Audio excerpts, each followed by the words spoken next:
ما هر جور دلمون میخواد میریم بیرون، مردا نگاه نکنه. به ما چه مربوط که شما فاسدین؟ شما آدم شین. من خودمو تو سختی بذارم، من عرق کنم گرمم بشه که تو هیزی.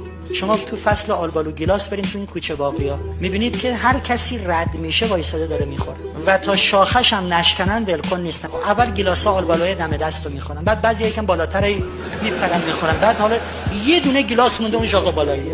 با هر مکافاتی هست بعد بگیرن شاخه رو بکشن تا یه دونه گیلاس بیاد پایین بخورنش، شاخه میشکنن.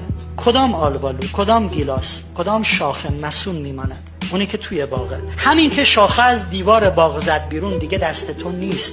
دیگه اینجا صاحب باغ اختیاری نداره. بخوای نخوای هر آبری دست درازی میکنه تا شاخه رو هم نشکنن ول نمیکنه. همین که این شاخه ها اومد بیرون، همین دیگه مهم نیست تو بخوای یا نخوای، هر کی رد میشه دیگه اینجا تو انتخاب کننده نیستی.